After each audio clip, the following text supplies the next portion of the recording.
में ऐसी कोई औषधि नहीं जो पंचगव्य का मुकाबला कर सके।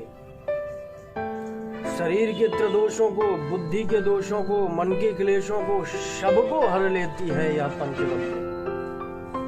ऐसा कोई रोग नहीं, ऐसी कोई औषधि नहीं जिस पर पंचगव्य का प्रभाव न पड़ता हो। संसार की सर्वोत्कृष्ट औषधि है पंचगव्य। आयुर्वेद में श्रेष्ठतम औषधियों में से एक औषधि पंचगव्य को माना गया है। इसका इतना महत्व क्यों है, इसको जानने के लिए मेरी इस वीडियो को देखिए। इसमें ऐसा क्या है, कौन से विटामिन्स हैं, कौन से एलिमेंट्स हैं, साइंटिस्ट ने क्या खोजा है पंचगव्य में। गोवर्धन का भी महात्म्य बताऊंगा आपको। गोवर्धन पूजा की बहुत बहुत शुभकामनाएं। आप इस वीडियो को देखिए, इसमें बहुत डिटेल और बहुत जानकारी मिलेगी। Come on, let's check. नमस्कार मेरे प्यारे दोस्तों, आपको गोवर्धन पर्व की बहुत बहुत शुभकामनाएं। गाय मैया के आशीर्वाद से सब संपन्न हो, सुखी रहें, आनंदित रहें, ऐसी मेरी कामना है। और आज मैं आपको पंचगव्य के विषय में बताऊंगा। कई वैद्यों ने भी और वैज्ञानिकों ने शोध किया है पंचगव्य पर, और उन सबका यह मानना है कि पंचगव्य संसार की, पूरे संसार की, नोट कर ले कोई, क्लेम चाहे क्लेम कर दे, पूरे संसार की सर्वोत्कृष्ट औषधि है। संसार में अभी तक जितने भी वायरस से होते हो, बैक्टीरिया से होते हो, फंगस से होते हो, प्रोटोजोआ से होते हो, जितने भी रोग हैं, चाहे वो एलोपैथी, आयुर्वेद, होम्योपैथी, किसी के माध्यम से आपको पता हो, कोई भी पंचगव्य की बराबरी नहीं कर सकता। ये जो पंचगव्य है, ये गैया माता का एक प्रसाद है जो हम सबको मिला है। बोलिए गोपाल महाराज की जय हो। उस परमपिता परमात्मा की अद्भुत प्रयोग है। मेरा हृदय अत्यंत प्रसन्न है कि मैं माध्यम हूँ आपको यह बताने के लिए। पंचगव्य का जितना महत्व है, उसके बारे में जितना महात्म्य है शास्त्रों में, जो हमारा आयुर्वेद शास्त्र है उसमें भी उसके मुकाबले और कोई औषधि है नहीं। संसार के सारे रोगों पे वो प्रभावित होती है। देखो, कई प्रकार के रोग हैं, शरीर के रोग हैं, कुछ मस्तिष्क के रोग हैं, जैसे डिप्रेशन, एंजाइटी, व्यथित होना, पीड़ित होना, मन का उद्विग्न रहना, शांत होना, बेचैन हो जाना, गुस्सा करना, यह कुछ बोलते ही नहीं है। आजकल कोरोना महाकाल है, ओसीडी एक डिजीज चल रहा है, ऑब्सेसिव कंपल्सिव डिसऑर्डर। बार बार हाथ धो रहे हैं, ऐसा लग रहा है कहीं हमें हो तो नहीं है। ये मानसिक बीमारी हो गई। फिर शारीरिक बीमारी है, वात पित्त कफ के समन के कारण। एलोपैथिक में जैसे बैक्टीरिया हैं, फंगस हैं, वायरस हैं, इनसे बीमारी होती है। इन सबका निदान पंचगव्य में है। पंचगव्य कैसे बनता है, इसकी विधि मैं आपको बताता हूँ।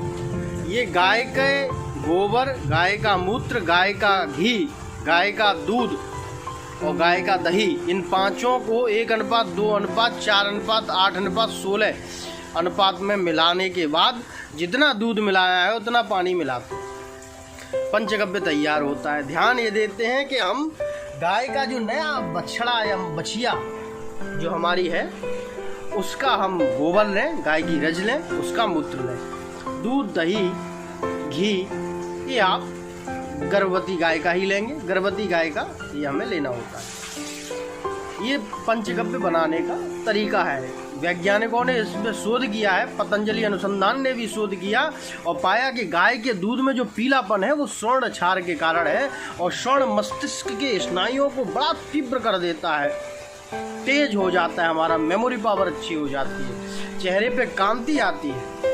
महीने में 2 बार इसका अगर आप सेवन करते हो तो इम्यूनिटी बूस्टर का काम करता है। कोरोना क्या, कोरोना का बाप भी आ जाए तब भी आपको कुछ नहीं हो सकता। तो बोलिए पंचगव्य को देने वाली गाय माता की जय हो। गाय माता, ऐसा क्या कारण है? तो जो रिसर्च हुई वैज्ञानिकों की, उन्होंने बताया कि गाय की जो मेरुरज्ज है, रीढ़ की हड्डी है, जैसे मैं आपको ये दिखा भी दूं यहाँ पे, ये रीढ़ की हड्डी पे एक नाड़ी पाई जाती है, सूर्य केतु नाड़ी। ये क्या करती है मित्रों, ये आकाश मंडल से जो सूर्य की रश्मियां हैं उनको ग्रह नक्षत्रों का ऋषिवर कहा जाता है, उन सबके तेज को लेती है। तो अब वहीं से सारा उसके बॉडी का फंक्शन हो रहा है। तो हम उसके जो भी हमें प्राप्त हो रहे हैं, जैसे गाय का गोबर, गाय की मूत्र, गाय का घी, गाय का दही, गाय का दूध, उनको 1 अनुपात, 2 अनुपात, 4 अनुपात, 8 अनुपात, 16 के अनुपात में मिलाएं। ध्यान ये रखना होता है कि गाय का जो गोबर हम लेंगे बछड़ी का, उसको हाथ से नहीं लेना है, कपड़े में लीजिए, हाथ का स्पर्श मत कीजिए और उसको निचोड़िए। जितना भी रज आपको प्राप्त हो जाए, जो रस मिलेगा रज का, उस रस की 2 गुनी मात्रा आप ले लिए गाय के मूत्र की। नहीं जो अभी बछिया है, जो घास चरती है और देशी गाय है, उसकी 2 गुनी मात्रा ले लीजिए। अब जितना आपने मूत्र लिया है उसका 2 गुनी मात्रा आप घी की ले लीजिए, और जितना आपने घी लिया है उसकी 2 गुनी मात्रा आप कर दीजिए किसकी, दही की, दधी, और उसकी 2 गुनी मात्रा दूध की कर दीजिए। तो 1 अनुपात, 2 अनुपात, 4 अनुपात, 8 अनुपात, 16, 1:2:4:8:16। अब 16:16 का मतलब ये है जो शास्त्रों में है कि जितना आपने दूध लिया है उतना ही पानी ले लीजिए, आपका पंचगव्य बन के तैयार हो जाएगा। महीने में 2 बार सेवन करने पे गजब की इम्यूनिटी पैदा होती है, और न केवल शारीरिक बल्कि मानसिक संतुलन भी आपको प्राप्त होता है। दैहिक, दैविक, भौतिक तीनों प्रकार के जो ताप है उनका समन करता है यह पंचगव्य। क्योंकि 33 कोटि जो देवता हैं हमारे, वो गाय माता में विराजमान है।